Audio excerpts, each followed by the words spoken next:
It is time for that love-inspired Snowbound with a Cowboy by Roxanne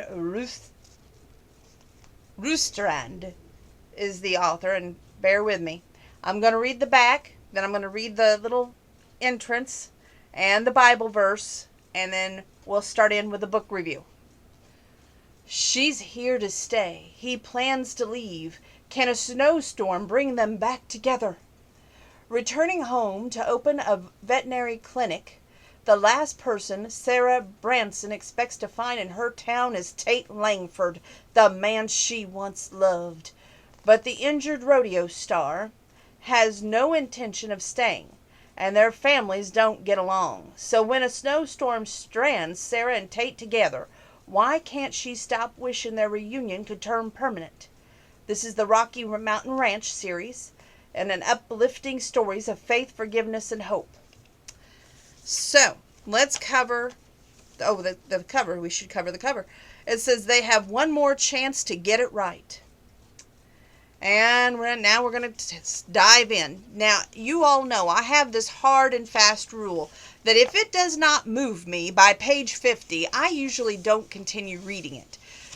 I continued, and I'm so glad that I did, honestly. We're going to start reading this little page here. I feel really bad for making such work for you. It's nothing, but Tate gave her a firm shake of his head. Tomorrow afternoon I'll be over here to help with the cleanup, okay? No, you have a lot to do as it is. I'll take care of it.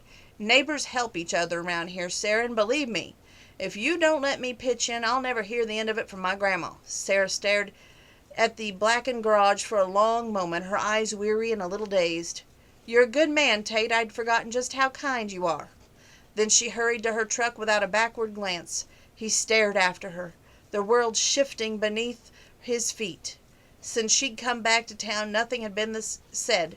No perimeters had been discussed, but he understood that their tacit agreement, whatever they'd been between them, was in the past, and they were practically strangers now.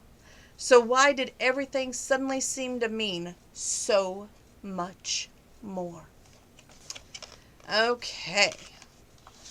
Let's read a little bit here on the inside cover. A USA Today best-selling and award-winning author of over 35 novels, Roxanne Rustand lives in the country with her husband and a menagerie of pets, including their 3 horses, rescue dogs, and cats. She has a master's in nutrition and is a clinical dietitian. RT Book Reviews nominated her for a Career Achievement Award. 2 of her books won the annual Reviewer's Choice Award, and 2 others were nominated. Okay. Now, this came as the Bible verse now. Next. And all things whatsoever ye shall ask in prayer, believing ye shall receive. Matthew 21:22. Like I said, if a book has not made some sort of impact for me after page 50, it's hard for me to continue on. But I'm so glad that I did. Okay, we're going to start on page 111. This is where she's having a discussion.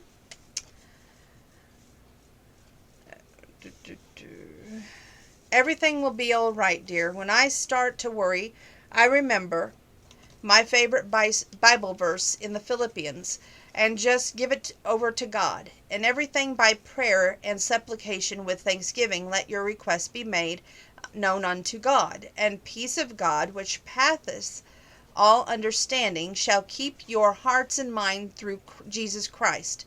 That one always feels so reassuring. As if she sensed Sarah's brimming emotions, Betty gave her a warm hug and patted her back. There was a twinkle in her eye when she stepped away. Maybe this was all part of God's plan for you. Coming back when you did, maybe you'll discover a more wonderful future than you'll ever expected. Sleep well. That's his grandma talking with her.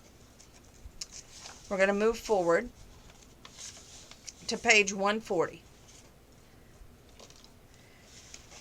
She moved back to Pine Bend with no intention of wasting any time on flirtations.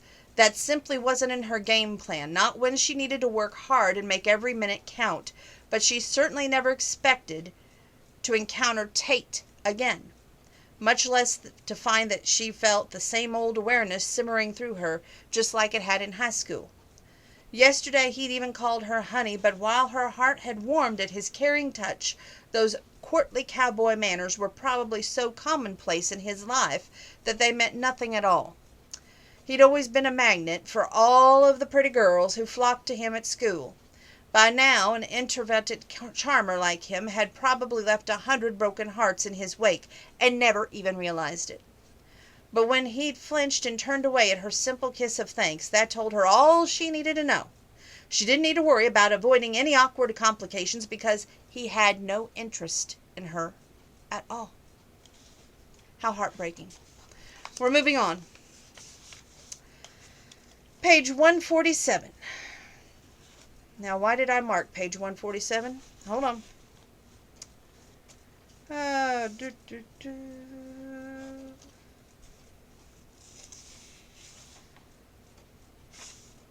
Okay, she's having a talk with her aunt and uncle about how they lost their ranch, and the Langfords, it's kind of Hatfield and McCoy, if you will.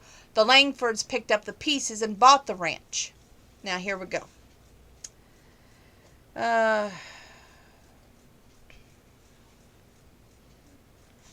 I know you have a good heart, but you weren't in Pine Bend when we lost the ranch. There are things you need to know.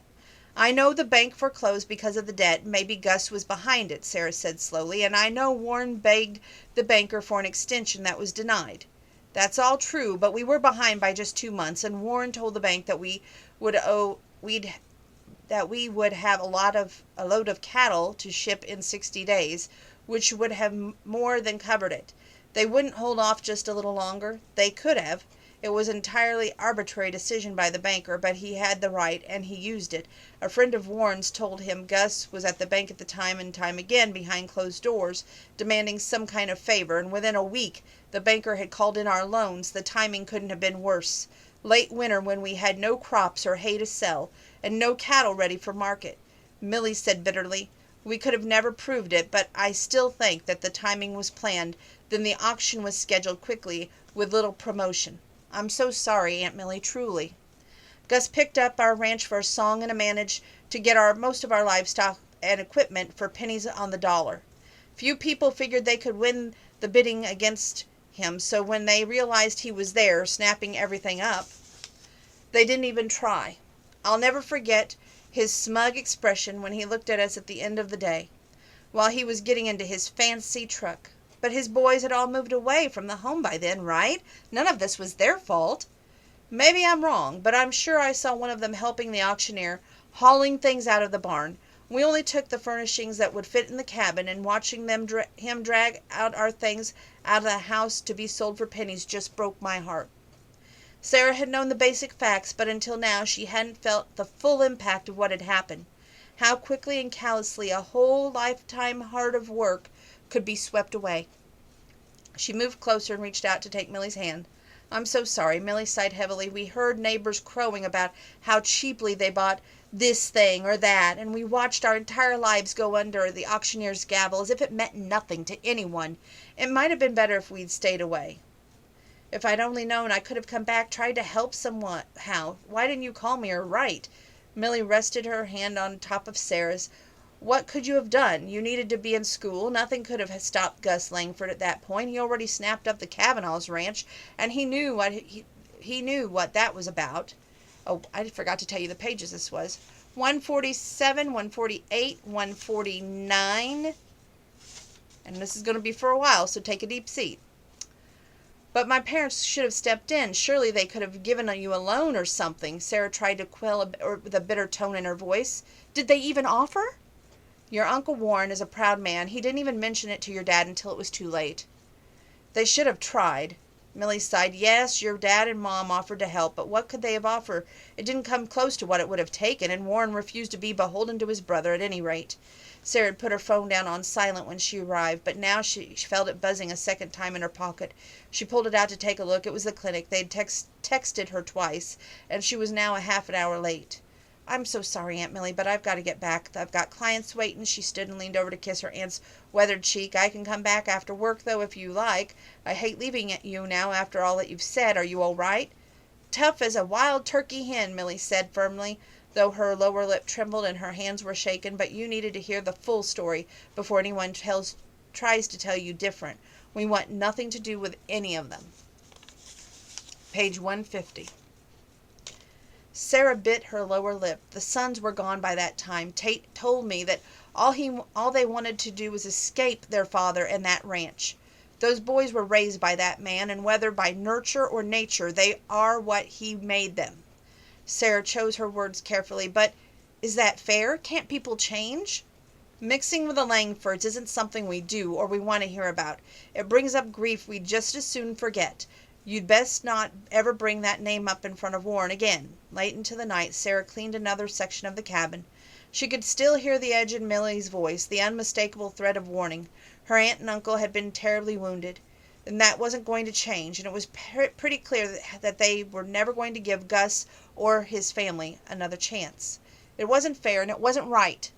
But Sarah did now need to make a choice between the only true, loving family she'd ever had and any association with Tate and the other Langfords. It should be an easy decision. With her troubled family history, family had always mattered most. It always came first because she knew just how precious and absolute and unequivocal love was. So why did she feel as if her heart was breaking in two? And that's page 151. Moving forward. Page 159. Jess and Devlin thought the house should be bulldozed. That's the two brothers of Tate's. She flinched. "You're kidding."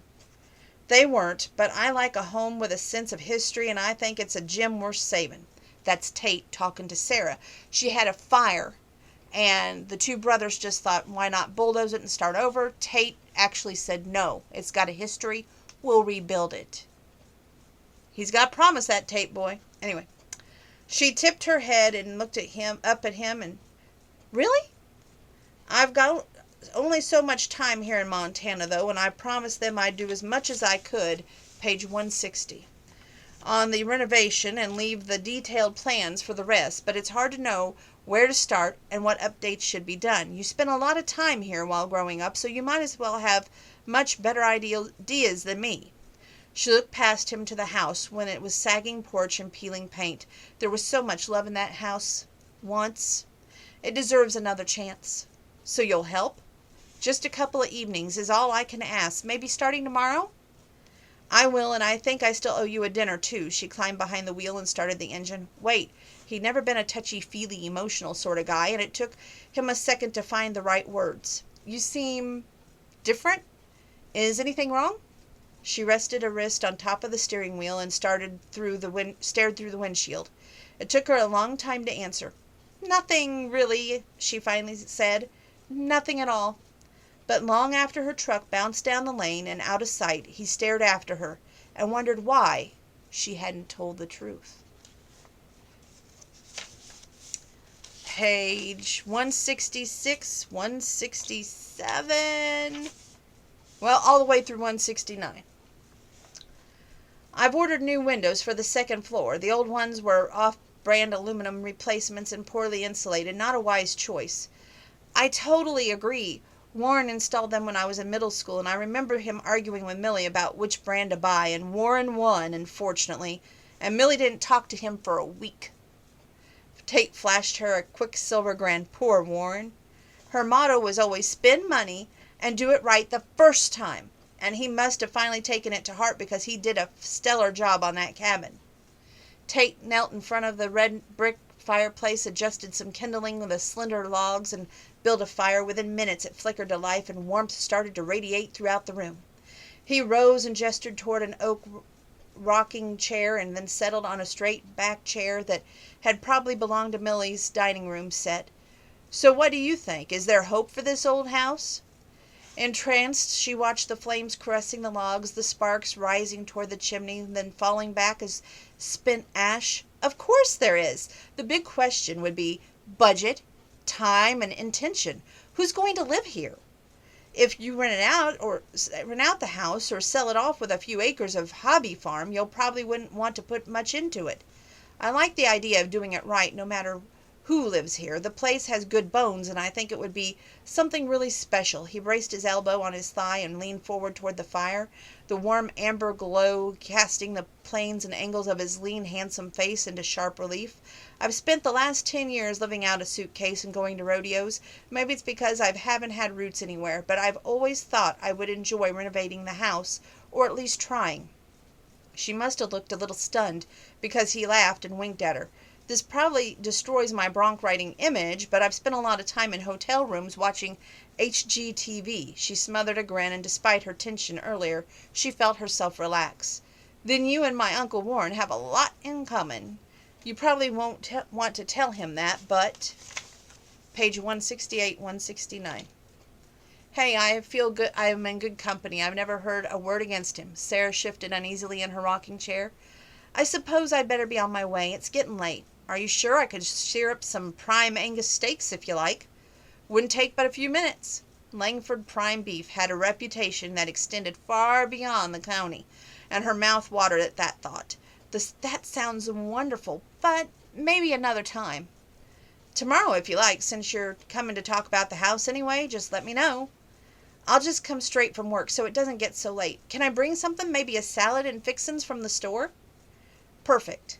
At the back door she hesitated and listened to the rising wind. Swirling snow obliterated the security light, leaving just a faint glow. It was too dark to judge the total snowfall from inside, but it was definitely time to get home.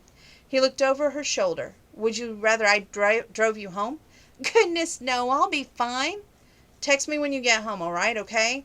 I imagine that lane from the highway to your cabin will be 2 miles of misery in that deep snow, so call me in the morning if you need help getting out. I've got a snowblade for my truck. Touched by his concern, she nodded. Thanks, I will, but I've got four-wheel drive and I'm a Montana girl, so this is probably nothing. Still, electrical outages were common in this kind of stormy weather, and she conjured up the image of a long, uneasy night. Just so you know, I'm going to bring that black lab home with me tonight. The smoky smell is mostly gone, and it might be nice to have some company. Good idea, he hesitated, and for a moment she saw something flicker in his eyes, as if he was remembering their shared past. Did he think about their moonlight kisses, slow dancing at the high school prom? His voice roughened. Drive safe now. Definitely. Her cell phone barked the unique alert from her after-hours clinic answering service. I just need to catch up on my messages, and then I'll be on my way. He lifted a hand to touch her shoulder, and maybe even to kind of offer the kind of casual hug friends gave each other in farewell. But then he let his hand drop to his side and stepped back, as if having second thoughts about crossing some invisible line.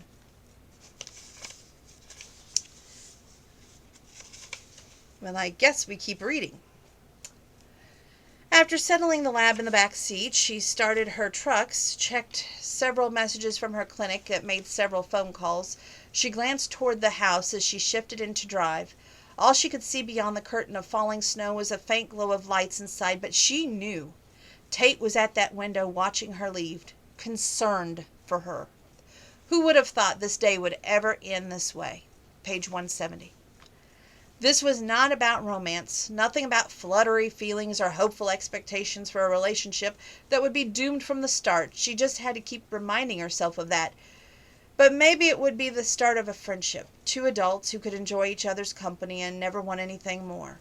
Yet far into the night, while she listened to the wind howl and the branches scrape against the side of the cabin, a single thought kept drifting back.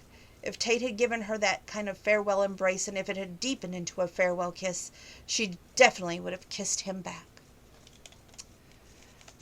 Missed moments. Page 173. Jess's eyebrows rose again. That pretty little vet. So how are you two getting along? Is she... Page 174. Gonna rope you in and make you want to stay in Pine Bend for good? Beneath the teasing tone, Tate heard a hopeful note, and then when he shook his head to dispel any misapprehensions Jess might have, we're just old acquaintances at best. Jess settled his coffee mug back in his cup holder. Well, little brother, all I can say is that if you don't wake up to what is in front of you, you might be missing out on the best thing in your life. She seems like a really nice girl. She has a warm heart, and she's made a good career for herself instead of living off her parents' money. Tell me you haven't thought about her over the years. Did anyone ever mention that you were nosy?" Jess laughed. "So you have." "Actually, no. Just keep in mind that your much wiser brother, Dev, didn't miss out on his perfect match, and he'll be getting married at the end of May." Jess shot a wicked sideways glance at him. "If you hurry, you'll have time to make it a double wedding." A dozen years back, their banter would have triggered a wrestling match that lasted until they both were exhausted and laughing. Now Tate just lifted his coffee mug in a wry salute. "Dream on. I'll be thinking of you both while I enjoy being footloose and fancy-free." Page 181. Sarah poured coffee for them both, then settled back at the table, hoping to lighten his mood. She smiled. "I hope you don't mind me asking, but are Buckle Bunny groupies still a thing on the rodeo circuit?" Page 182. "Far as I know," he rolled his eyes, "tight clothes, western boots, and lots of makeup." "Have any of them stolen your heart?" she teased. "No, maybe they're hoping for love, but it seems like they're advertising for one thing and longing for something else." "Do you think that you'll ever find it?" "That I wouldn't know." He reached for his spiral notebook and pulled out a pen. "So what did you think of after walking through the house last night?" She took a long sip of her coffee. "There's so much potential here. In all the years Warren and Millie lived here, they kept all the basic maintenance but never made any substantial improvements. You are limited only by your vision and your checkbook." He uncapped the pen. "So if it were up to you, where would you start?" "Obviously, the structural elements, but I'm sure you already know that. The old roof leaks, the wiring and the plumbing are pretty outdated, but before you do anything, you'd want to imagine the overall design, like how you could update and expand the bathroom upstairs, and you'd also want to decide on any new dormers or even an addition to the back before you invest in a new roof. The bedroom next to the bathroom is huge, but the bath is the size of a postage stamp. I can see expanding it into an oversized bedroom next to it." This is page 183. She nodded in approval. "Exactly. With a walk-in shower in addition to that clawfoot tub, a long granite countertop with double sinks, new lighting, and add a new heated floor and with a toe-kick switch. That also triggers when you walk through the door." "Sounds like a fancy hotel." "It wouldn't need to be expensive necessarily, especially if you do it yourself." "And the main floor?" Millie always said she wanted to put in a main floor powder room under the stairs. She also dreamed of building an addition off the back of the house for a family room, plus a master with an en-suite bathroom and a walk-in closet. She figured it would be easier for them to age in a place when they got so older that they wouldn't have to move. "Makes sense." Sarah reached for the notebook and started sketching. "The living room is a good size, but if you opened up the kitchen into the dining room by taking out the wall, you could also make space flow into the new family room. I suppose a lovely linoleum will need to go." She laughed. "If I were you, I would make that a definite yes." Page 184 to 185. They sat at a table, sipping coffee and talking about the house until the pot of coffee was empty. The cookies were gone, and they finally drifted into a companionable silence. "This has been a really nice evening," she said at last, "but I need to tell you something that I should have said long ago. I still feel bad about what happened in high school. I was horrible to you, and I'm sorry." He gave her a wry grin. "We never did quite get it together.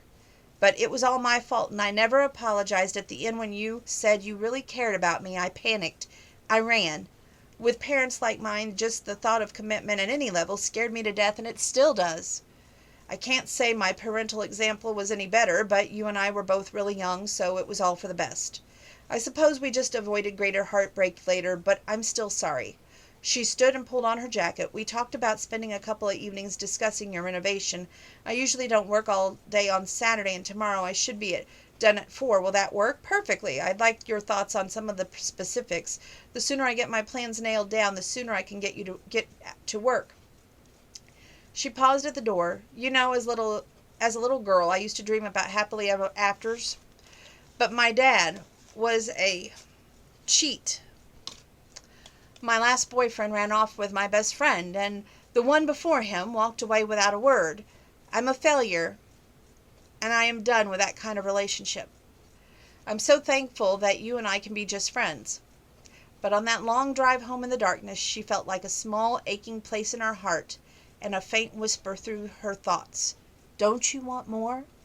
Isn't love possible, if you dare? No, there was no point. Tate would leave town in a few months. Simple friendship was safe, and imagining a glorious romance was foolish. She'd already been seen where those fantasies ended up. Besides, her aunt and uncle would be deeply wounded if she took up with a Langford, and she didn't want to hurt them after they'd suffered enough loss already. And this was just much safer choice. It looks like we're going to page 186, so we're going to keep reading. Now, this is from Tate's perspective. Just friends. It was ironic, really, coming face to face with someone who believed the same theory he did. Friendship was good, but beyond that, a mask of casual indifference and a life's a party, don't always take anything seriously attitude had always been the safest bet. In theory, it was a great plan, exactly what he wanted. Traveling the rodeo circuits made relationships a liability, almost impossible. And he had no intentions of starting any commitments that could tie him down to the state that he always wanted to escape. Added to that, the thought of being responsible for someone flat terrified him. Yet watching Sarah walking toward the house the next evening with a grocery sack in her arms made Tate imagine just for a second that she was coming home. To him. And that she did so every evening to share a companionable meal and conversation late into the night, or perhaps a trail ride underneath the star-strewn sky. He caught himself up short. That was all romantic hogwash, and all that train of thought was probably Jess's fault for ever bringing it up. Sarah knocked once and then let herself inside. "I'm here," she called out, "and dinner's on me. I hope you like salmon, asparagus topped with parmesan and baby red potatoes." Hooking his tape measure onto his tool belt, he met her at the door and carried her groceries inside. Sounds great. Moving forward. Page 189.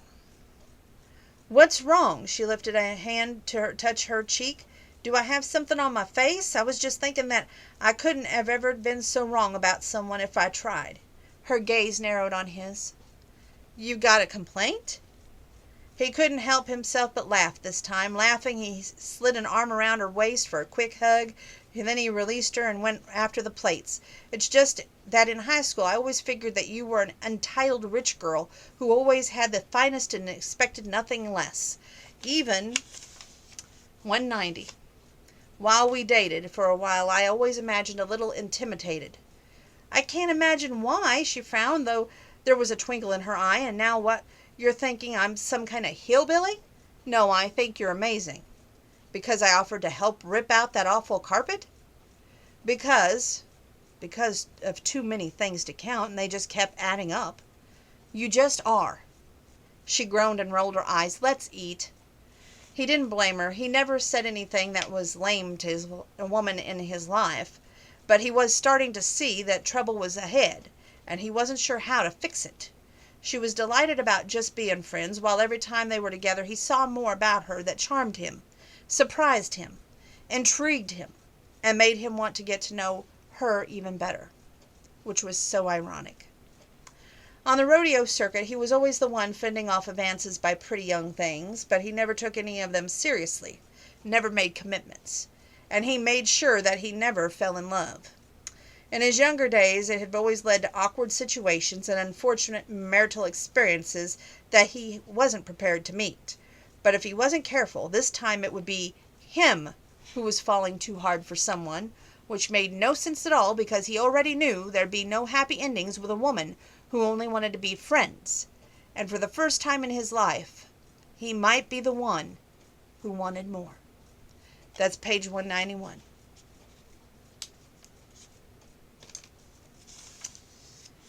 $193. I'm not sure when I have ever felt so utterly filthy. She looked down and swept a hand over her t-shirt. I'll bet there's buckets of dust mites in that carpet. Tate cocked his head and studied her, then reached out to brush something off her cheek. And more than a few cobwebs. He looked at as dusty and dirty as she felt, but he could have stopped traffic with that grin. She found herself grinning right back. You've been staying here how long? He shrugged a shoulder. About 4 weeks. I shudder to think of you breathing that air upstairs. If you had asthma, you'd probably be dead. Cheery thought. Do you have that shop vac in the barn? We can go upstairs and use to clean up those floors, then mop. She stepped upside the kitchen and reached for her jacket. You won't believe how much better you feel after, he laughed as he gently caught her arm to stop her. Whoa, not tonight. She twisted away. But it won't take long. This time he rested his hands on her shoulders to steady her. Thanks for everything you've done, Sarah, but it's late and you must be exhausted. By the time you get home, it'll be 1 o'clock. For just a moment, she imagined sagging against his broad chest to savor his warmth. Page 194. The thud of his heart beat against her own. She wanted to feel his muscled arms around her, just as she had so many years ago. Alarm bells clanged off in her head. She stepped back, feeling a warm flush rocket up her cheekbones. You're right, of course you are. Did I ever mention that I'm totally type A about completing tasks? No worries, I'll finish up tomorrow after church, he said gently and walked her out to the truck. It won't take long at all.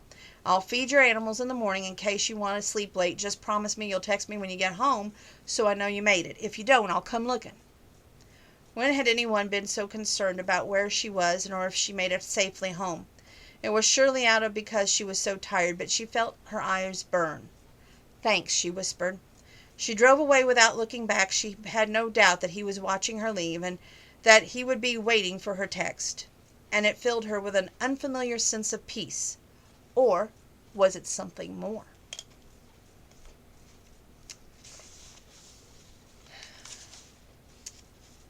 Page 216. This is a little background between Tate and Sarah.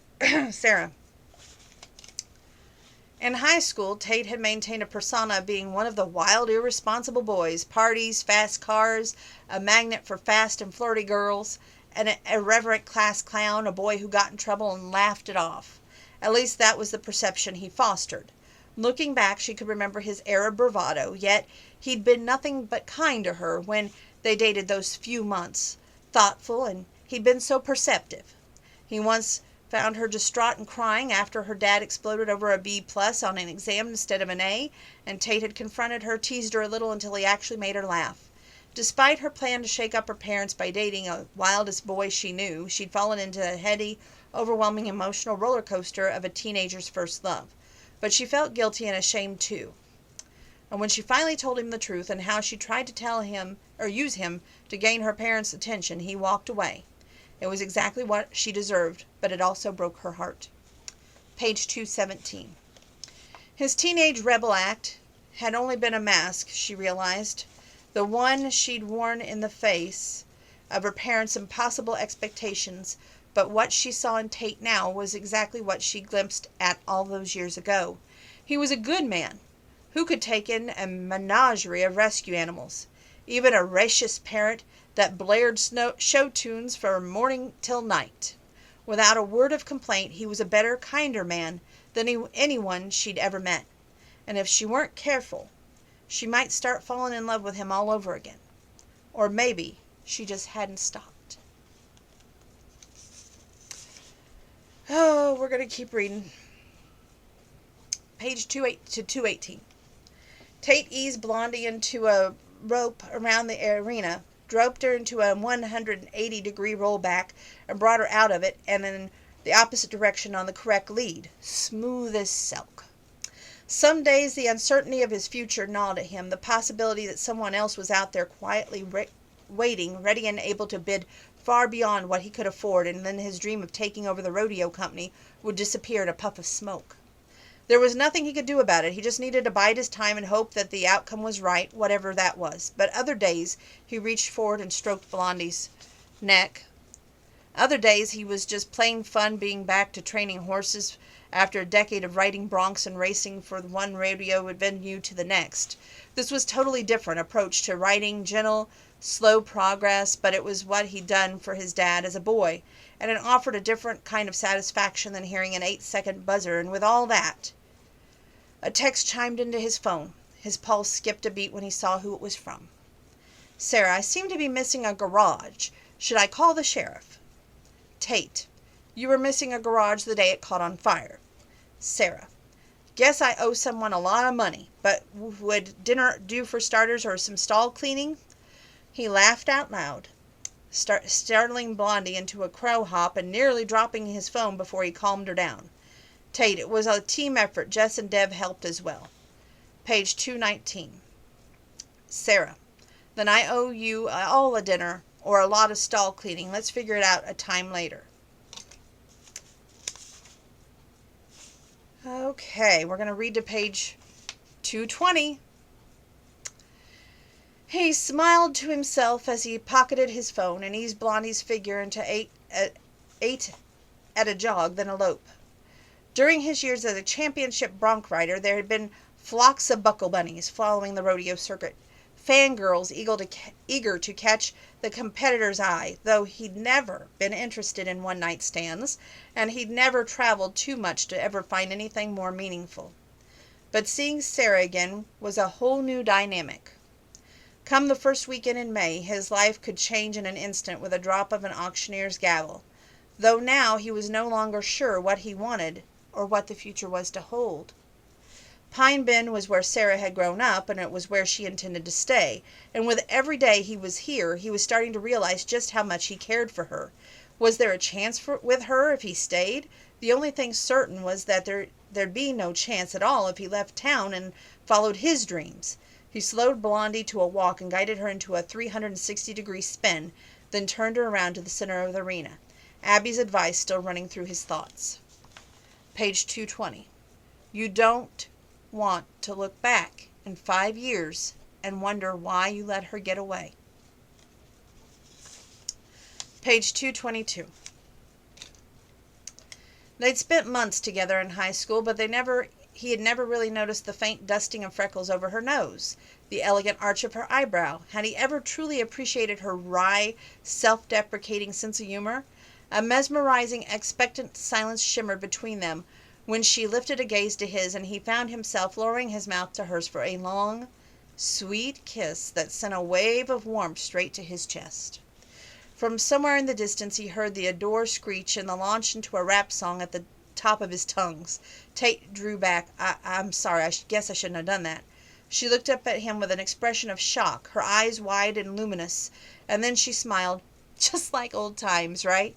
She said, lightly, no worries. No worries, maybe, but though he knew he'd just overstepped an unspoken boundary, he wanted to pull her back into his arms anyway, and never let her go. Oh, problems. Page 241. I keep thinking about Abby said something about... Let's start that phrase over again.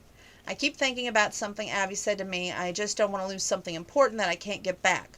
Their eyes met, locked. She felt a shiver of hope and anticipation race down her spine. I don't know if I'm even capable of putting... Page 242. Down roots, or real commitment, he admitted.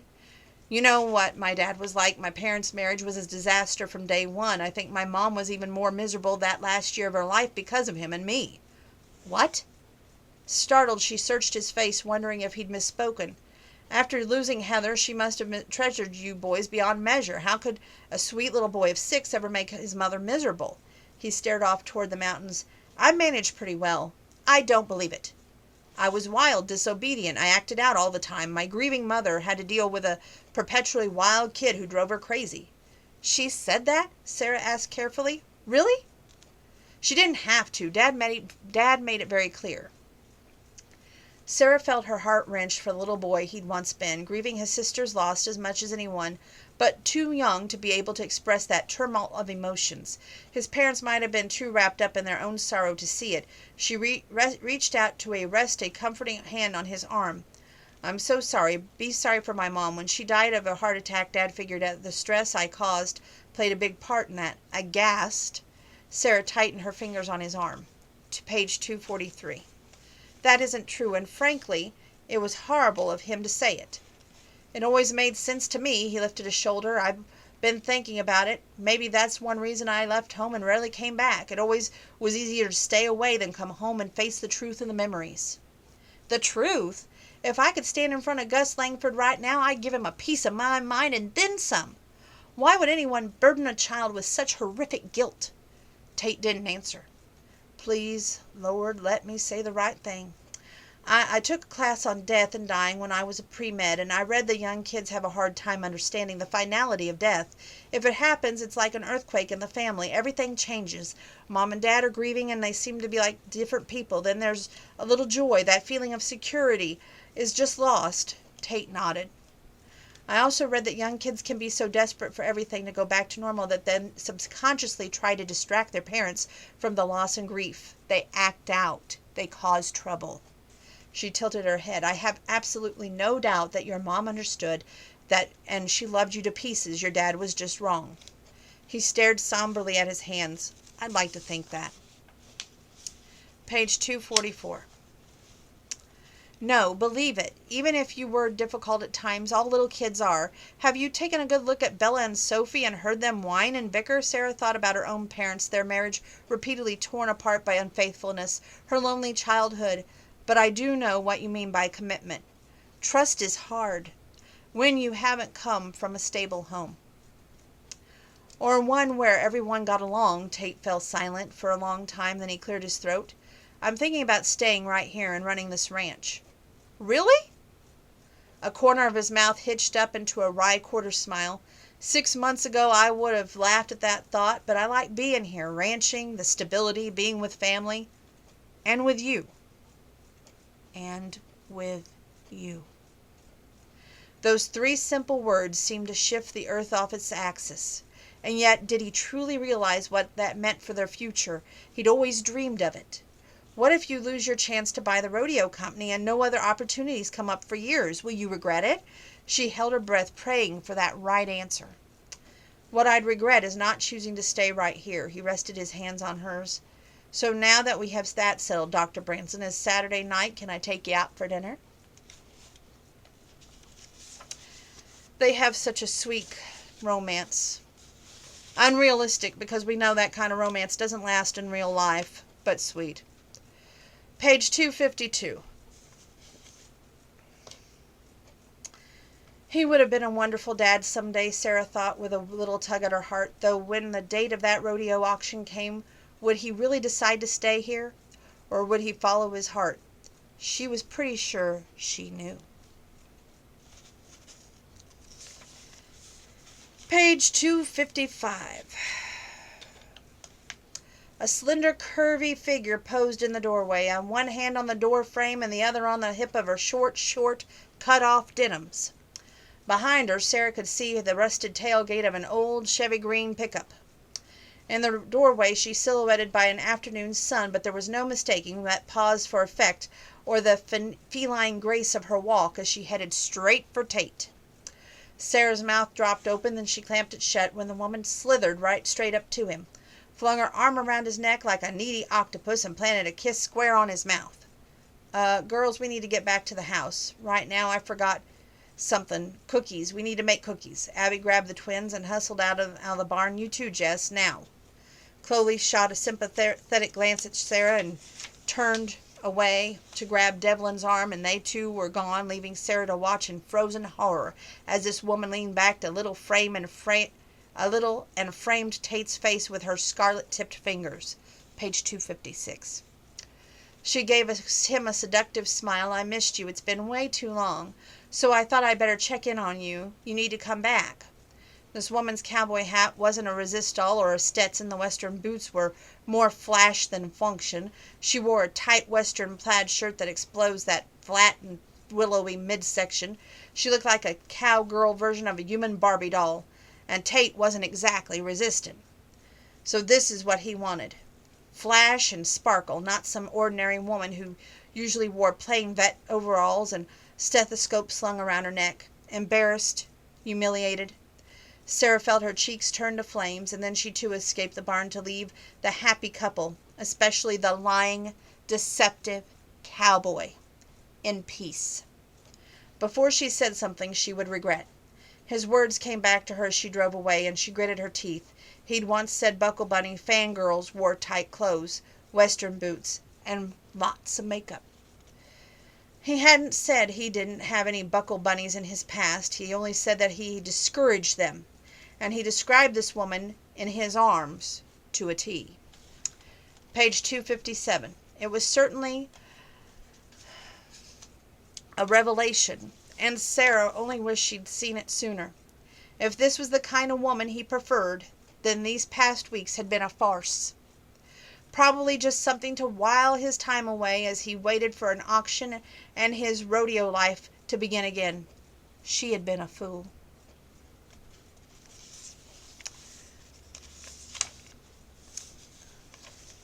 Page 261. And I know only God has the right to judge others, not me, no matter who or what they are. It's sinful to hold a grudge. We're supposed to love each other, not hate. Now Sarah knew where this was heading. Yet I've spent 8 years despising a neighbor and extending that resentment to this entire innocent family, resenting all of them for what the truth was our own failure. The ranch, Sarah said quietly. Millie nodded. I've only wanted to lay the blame on Gus Langford's greed, but in truth we would have lost the ranch anyway before long. Warren would no longer manage all of the work. Our medical bills were staggering. The drought, her voice trailed off. Well, maybe Gus escalated things, but that's just who he was. My job was to forgive, accept what was, and move on with grace, and I failed. Sarah's own debacle today suddenly seemed very small, and she felt a flash of guilt for dwelling on it. I know it was hard on you, and I'm so sorry. When you came back to town, I warned you to stay away from that youngest Langford boy. Page 262. I thought he was no better than his father, so I told you that you deserved more. I remember. Do you remember that he came right up to our door one day? Sarah's mouth fell open. To my shame, there probably isn't a person in this town who doesn't know how Warren and I felt about that family. Yet Tate and his brother came to our door, knocked, and Tate talked to us. He didn't back down when Warren raised his voice. He just waited him out and then explained again. All he wanted was permission to do you and us a great kindness. Realization dawned. He asked your permission to raise the garage? Millie nodded. He wanted to take care of it for no cost, and he wanted it to be a surprise for you when you got home. She thought he'd simply come over to do it, not realizing that he had class to ask. She swallowed, thinking about the other ways Tate had been thoughtful and kind. He even put up with those obnoxious parrots, she said softly. I don't know anything about parrots, a sad smile touched Millie's lips, but a little bird told me that you were with Tate Langford at church on Easter, and that he seemed to be sweet on you. Seemed to be was certainly correct. Page 263. If that's true, I don't want you to miss out on happiness because of anything I've said about him or his family. He is a fine young man, and I was wrong to judge. I just want to ask your forgiveness. Page 264. A text chimed into her phone, and then another. Any emergencies would come via her pager, so she turned off the phone and tossed it on the counter. If only she had heard secondhand about Tate's relationship with some floozy, she wouldn't have taken it at face value. She would have talked to him, worked at being fair, discovered the truth. But what she'd seen wasn't just a tale spread by a malicious gossip. That woman knew him, kissed him as if she'd done it 1,000 times, and he certainly hadn't pushed her away. It was time to move on, and that's what she intended to do. Page 266. He lifted the cages about yesterday. No need to explain. But the whole situation is awkward and a little embarrassing to tell the truth, but I understand now. We're just friends, Tate, and I honestly am not interested in anything more. I do wish you the best, but please don't feel as if you need to offer any excuses. She ushered him toward the front of the door, then turned to the next client and waved her forward toward the hallway. Second exam room on the right, Miss Conway. There were several clients with dogs and cats in the waiting room. With Tate's puppies began barking excitedly, all of the interest in new scents. Sarah heard the noise fade as she went out the door, and then stopped as the door closed behind him.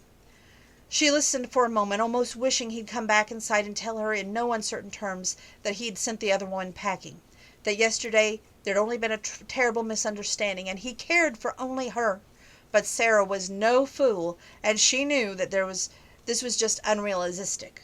Or was it? She'd seen a flash of raw emotion in his eyes. Page 267. When she turned him away for just a moment ago, just enough to make her second guess her feelings and give her a small ember of hope, but when Sarah left home at 5 o'clock, she saw the rusted tailgate of an all too familiar green rusty Chevy parked in front of a strip motel on the edge of town. And that was Tate's truck parked right beside it. Page 268. We're getting towards the end. Oh. During his time back home, he discovered a surprising truth. He truly wanted to stay, to live out his life as a rancher and be close to his family. But the thought of living in Montana, knowing he would still run into Sarah and maybe see her marry someone else, made it easier for him to leave. Page 269. Dev made it sound so easy. Just go talk to her, he insisted. But Dev hadn't seen that look of disgust and hurt in her eyes when she ushered him out of that vet clinic and told him he shouldn't come back. And Dev hadn't tried to text her a dozen times or send emails that she probably deleted on sight. Tate had tried to explain as best as he could in those messages, but Sarah hadn't responded to them. Perhaps she hadn't even bothered to read them, and that told him all he needed to know. She didn't trust him, and she definitely didn't care. He always known that he wasn't worthy of a woman like her, even before the incident at the barn, and now he'd finally given up. He drove a few more miles, and Deb's words hit him again. Why was he so driven to leave Montana and spend his life on the road? It wasn't about money, earnings, and the big gold trophy buckles anymore. It wasn't of the adrenaline rush of a competition and seeing his name rising in the standings for year-end championships. Now that his days of competing were over, he could barely see the truth. It had never been about the glory. He needed to leave the past behind, the tragedy, the heartbreak, the expectations he could never meet. Page 270.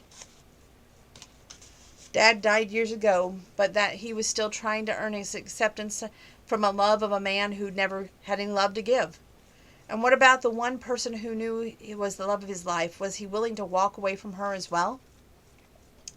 After Sarah broke up with him in high school, he donned the mask of nonchalant indifference he hidden behind after deaths of Heather and his mom. It had been the way he survived the pain as a kid, and he always was used to it ever since. The risk loving someone was risk facing devastating loss, and it was never worth the pain. But maybe it was time to let that go and instead take chances. With all of his efforts maintaining a platonic relationship, he hadn't allowed himself to truly see what was before him. A lovely, inquisitive, dedicated woman with a loving heart. He hadn't realized how wonderful it was to see someone every day, to build a relationship with shared experiences and deepening trust. The conversations and laughter and holding Sarah close to kiss her goodnight before she left for her cabin had become the highlights of every day.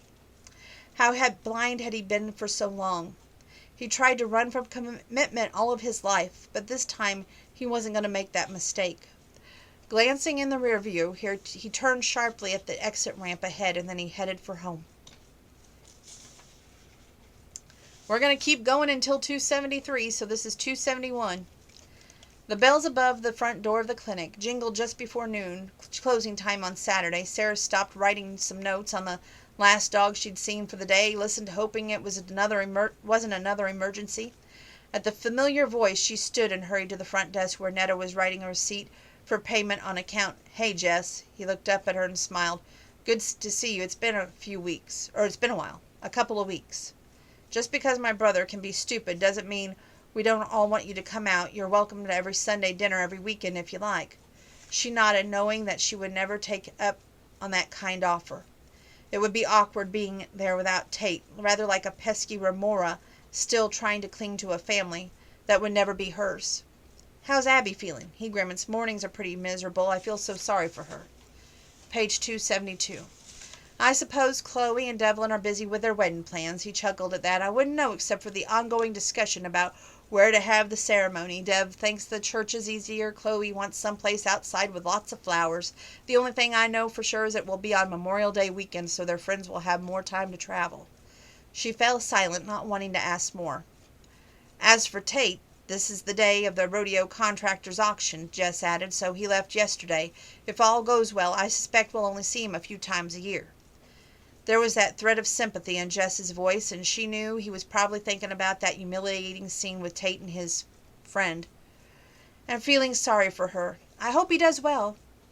Netta handed him his receipt, and he had slid it back in his billfold. Then she gathered up her coat and purse and waved farewell and headed for the back door. We all think he should come back, Jess hesitated. You do know about that woman who showed up at the ranch as a buckle bunny. She's dogged him for years, right? She somehow tracks him down and then just randomly appears. I told him he needs to renew his restraining order. Was that true, or was Jess just trying to defend his brother? Page 273. She might never know for sure. That must be really difficult. Just wanted you to know. He settled his Stetson back in place and walked out the door. She locked it behind him and leaned against it, thinking. Jess had come in to make a payment that he easily could have sent by mail or paid online, and that he come at the end of a morning when the other clients had left. And had he really just wanted to tell her about Tate? It was honestly kind of sweet of him, but she'd seen Tate's truck at that strip motel. Excuses didn't matter. The relationship was over. Tate had turned out to be just like another Start that line again. Tate had turned out to be just like her unfaithful father, and that was something she could never forgive.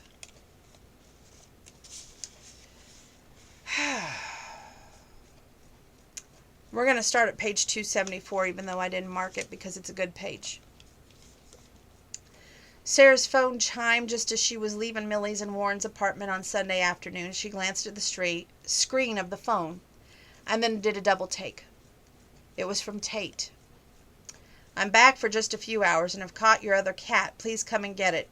There'll be no one here to feed it. House door open.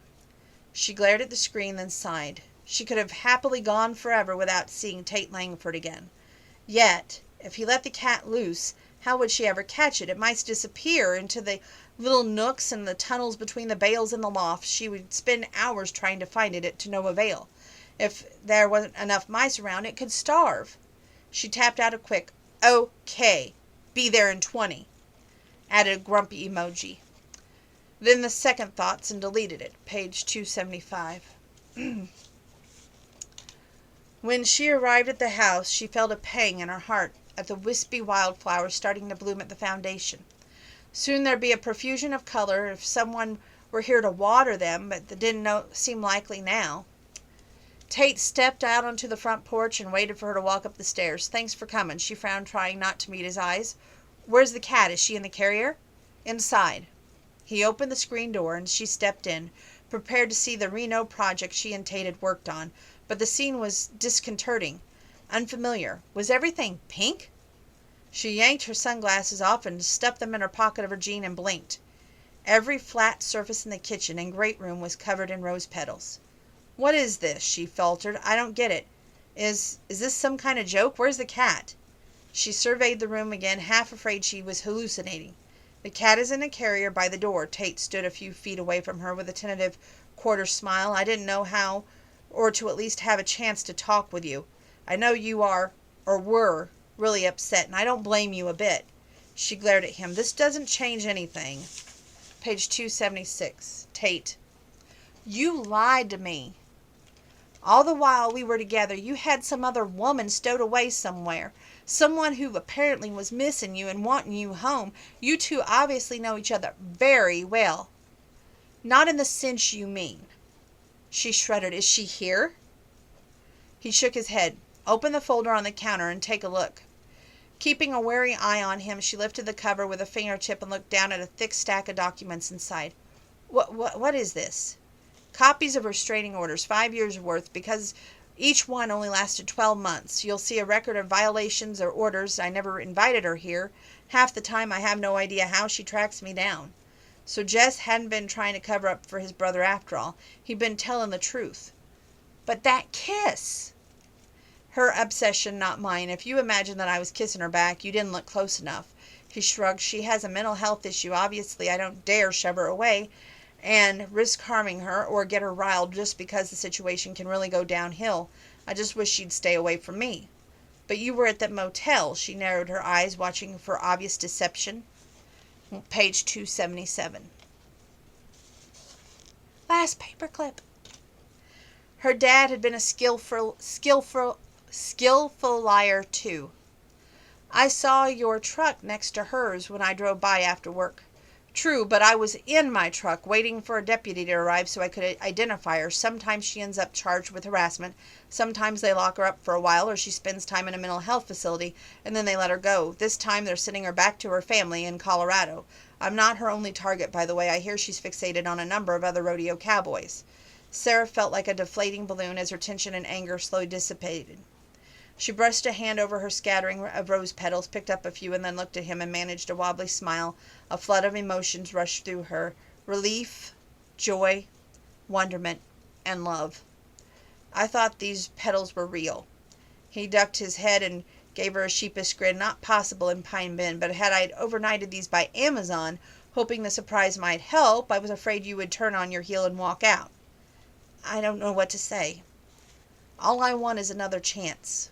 I want to work harder at this and try to get it right. He moved toward her and gently took her hand in his. This only happens in books.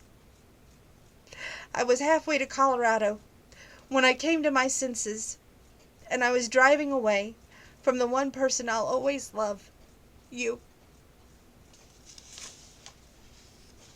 To read what happens next, you gotta read the book. And it gets a 10. So that's your book review for Love-Inspired Snowbound with a Cowboy by Roxanne Rustand. Only happens in books. God bless. Take care of each other and stay well, stay safe. Do your 6 feet apart, wash your hands. And if you can, stay home. Thank you.